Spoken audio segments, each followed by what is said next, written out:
Here's some more examples of problems in which we're going to have to use the velocity formula. Velocity equals distance over time.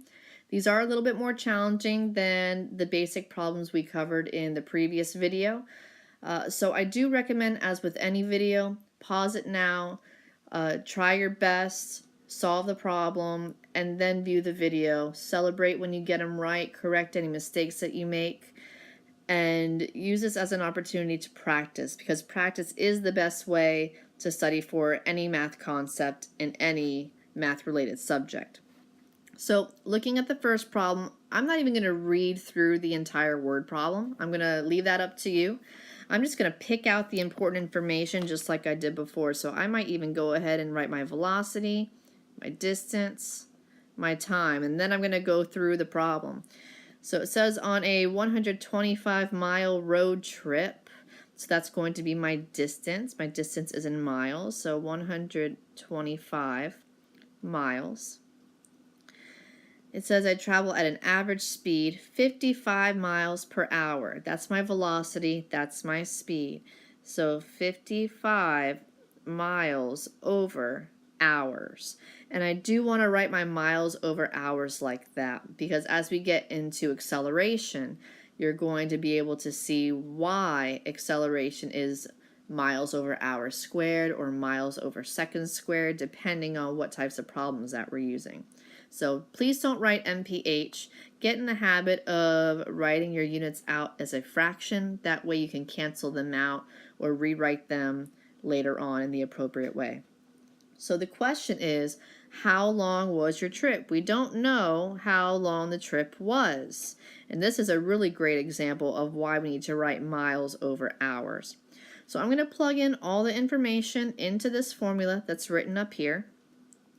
I have 55 miles over hours equals 125 miles over my time, and my time is unknown. Don't know what that time is. And I'm actually going to use a different color to work out this formula.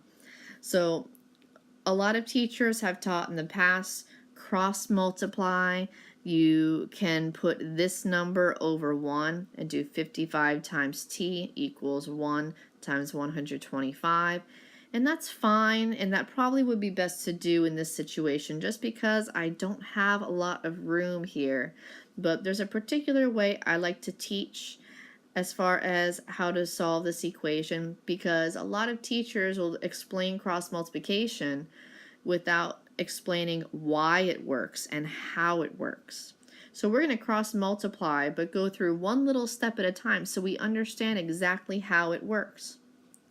So in any equation, and this is how I've always liked to teach it, in any equation in which you have a fraction, you want to multiply both sides of the fraction by that denominator. And it works for every situation, every equation with a fraction, as long as you multiply everything on both sides by that denominator. And in this case, your denominator is t. That way, I get rid of my fraction. I have a basic equation, t times 55 miles over hours equals 125 miles. Now I can isolate my variable, and this is my variable right here. I can isolate my variable, get t by itself, by dividing both sides by 55 miles over hours.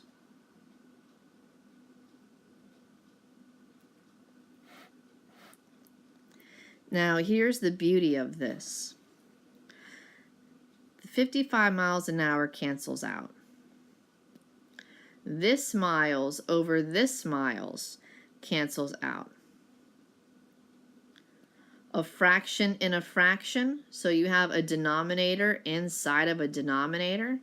That means our unit for time is going to be just h. It turns into a whole number, or a unit over 1. So all I need right now is my calculator. 125 divided by 55, and that gets me approximately 2.3 hours if I round.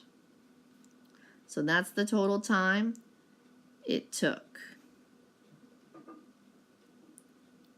Now for the second problem. It says I travel for half an hour. So half an hour is going to be T for time. Half an hour is 30 minutes. Or half an hour could also be 0.5 hours. It really depends. So I'm going to keep moving along with the problem, and then I'll decide later on which one of these I want to use. And it says my average speed is 35 mph, which is miles per hour. That's your velocity. So 35 miles over hours. And it wants to know how far I traveled, so that's my distance. Don't know what my distance is. We'll put a question mark there. And I will say this.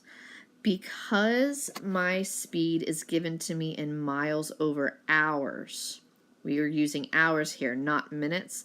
I'm going to say let's cross out that 30 minutes. We don't need that. We need hours because we have 35 miles over hours. So we're going to plug everything into this formula, the velocity formula, and that gets us 35 miles per hour equals my distance, I don't know what that is, times your time, 0.5 hours. And just like I said in the previous problem, you want to work out a problem, an equation with a fraction, always multiply both sides by the denominator. So we're going to multiply both sides by 0.5 hours. Please write those units. I'll show you why they're important. We're going to multiply the other side by 0.5 hours. And then what ends up happening is these hours cancel out with these hours, leaving us a unit of nothing but miles left, which is great because this 0.5 hours cancels out with this 0.5 hours, and my distance is always measured in miles. That's important because now I know I did the problem right. My units canceled out appropriately, so I now have my distance is in miles. So all I have to do, 0.5 times 35, multiply those together, the value's right here, and we end up with 17.5 miles is our total distance.